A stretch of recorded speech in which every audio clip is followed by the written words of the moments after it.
It's Super Day season. I want to talk to you today about some critical mistakes that some candidates make when they're doing investment banking interviews, specifically in how they answer questions. So let's go ahead and talk about how you can avoid those kind of mistakes and make sure you perform at your best during your interviews, especially your Super Days.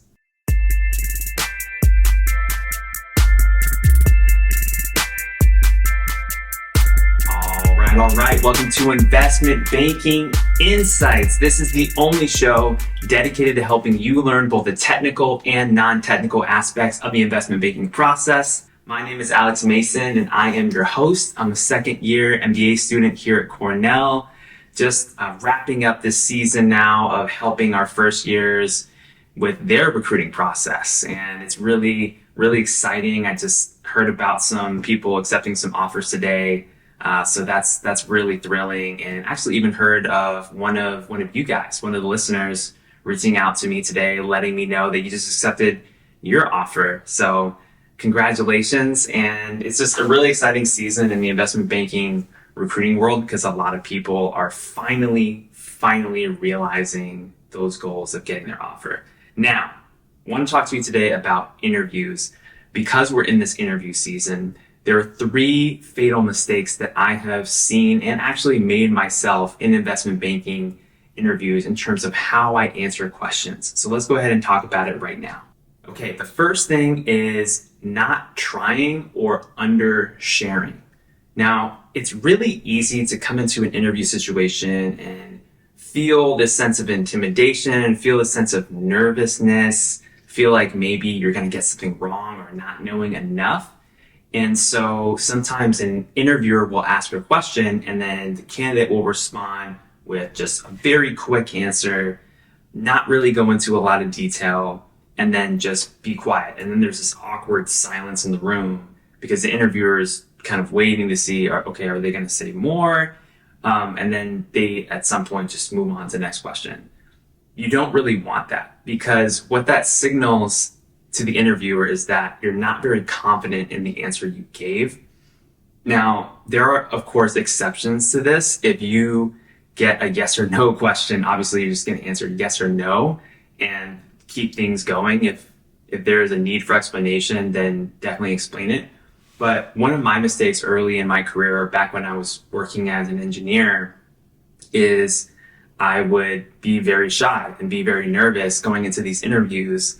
And sometimes I would just kind of want it to be over. Like, I just didn't want to be in that situation of having people stare at me, sometimes on a panel, and kind of quizzing me with questions. And so I just wanted to get through it. And so I would just give relatively quick answers, hoping that it was the correct answer so that we could just move on to the next one.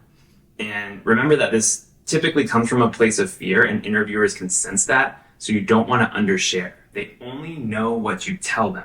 There's a lot of amazing things inside of your head, things that you've studied, things that you've practiced, all of your personal experiences, your life experiences, your professional stories and experiences. If you do not share them verbally with the interviewer, they will not know. So you have to make sure you don't make that mistake of undersharing.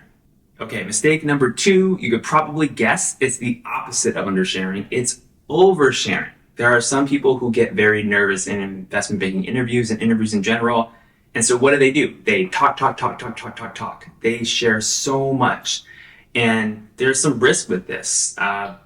You think when you're doing this that you're being very thorough, that you're covering all of your bases, that you're making sure that you're demonstrating to the interviewers that you're extremely competent.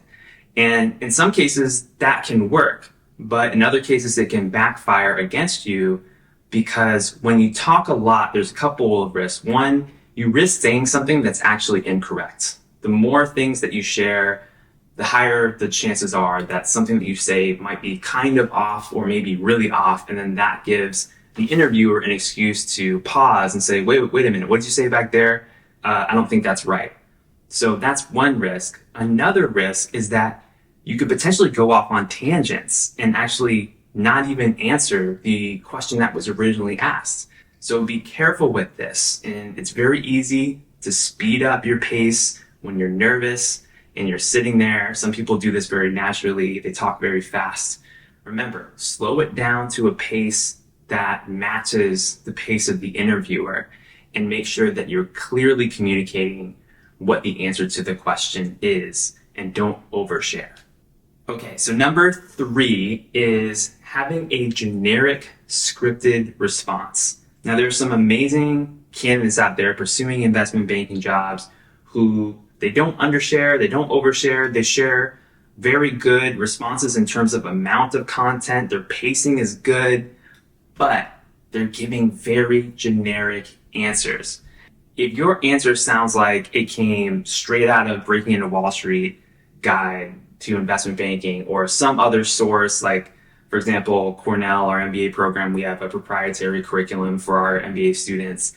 Like, if it sounds like it came straight out of a book, then that's not good. That sounds like you just memorized some stuff. And then the interviewer might question you and say, okay, yeah, they're right, but do they really understand it? It sounds like they might actually have just memorized this and they kind of sound a little bit robotic. That can be an impression that some interviewers have. So there's some nuances here, and I want to talk about this for a minute because it's important. If the question you're getting in an interview is quantitative in nature, this is when you can and should be more objective and to the point. So, for example, if you're getting an accounting question, for example, the classic $10 depreciation question, yeah, you want to walk through those 3 financial statements back to back and just go through the numbers. Just boom, boom, boom, boom. Affects net income, cash flow of operations, your assets, balance sheet balances, boom. And that's it. That is a situation where you want to be pretty generic because, I mean, that is the answer. Like, it's just numbers, it's accounting rules, you're just following the formula, you're demonstrating conceptual knowledge, you're demonstrating numerical skills just by doing that. So that's fine. But the thing is, if you get into some other types of questions and you try to go with a generic response, it doesn't work out so well. This is particularly true with behavioral questions or even technical questions that are of a conceptual nature and have more nuance. So let's say you're describing a DCF, like walk me through a DCF. There is a standard way to approach that question, but if you just list off a bunch of things really quickly, back to back to back in a very generic way, the interviewer might say, okay, yeah, that's right, but this is really like, there's a lot of concepts within that answer, so they may drill down deeper, so don't be surprised if that happens. The general rule of thumb that I've come up with is the more open-ended the interview question, the more you want to be specific in your response and really personalize it. So if someone asks you about your greatest strength, if you just say, I'm incredibly analytical and I know how to process numbers, great. So do you and probably every other person who's applying for this job. What you can do to differentiate yourself, if that truly is your strength, is make it more personal.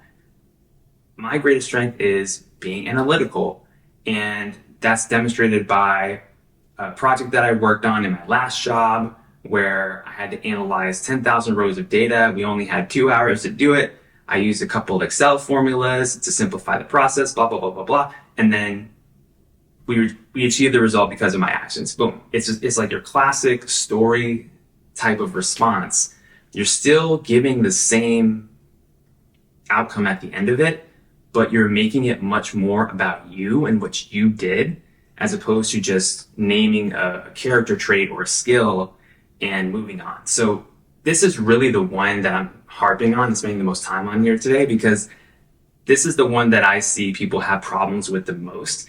Is they do all the research and they study, but if you don't come up with more specific way of delivering the message that's personal to you, it doesn't really demonstrate that you understand yourself or understand the concept that's being asked about. So avoid generic scripted responses, and you can combat this by doing things like telling stories.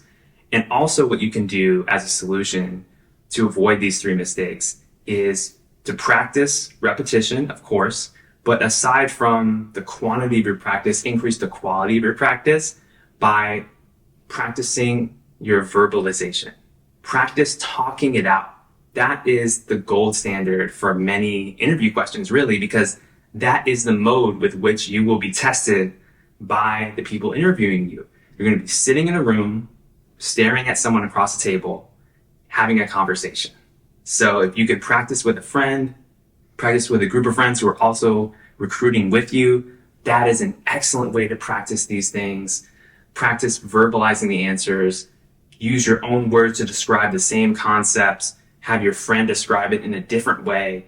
That kind of practice increases understanding for both of you. So that's what I would do.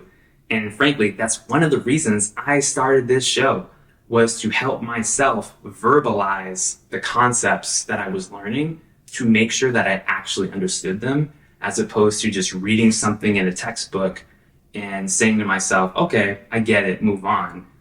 Test your understanding. Test your understanding. And that will really help you when you get into the interview so that you can actually deliver what you need to deliver in a clear and concise way. Okay, so big mistakes: undersharing, oversharing, generic scripted responses. You can avoid all those things by being clear and concise, personalizing your answers, particularly for more open-ended questions, specifically behaviorals or more conceptual, technical questions.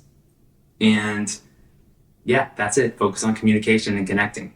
So that's what I got for you today here on Investment Banking Insights, and I'm so thrilled that you're here. Thank you for following the show. The show is continuing to grow. We're here at the end of 2024 recording this, and if you're not already, follow the show on YouTube. The YouTube is rocking and rolling right now, and it's just really cool to see the numbers grow every day. I mean, it's still far dwarfed by the size of the podcast audience, but I'm really excited to interact with you on YouTube as well. So go ahead, leave a comment if you want to interact with me there, and I'll see you next time.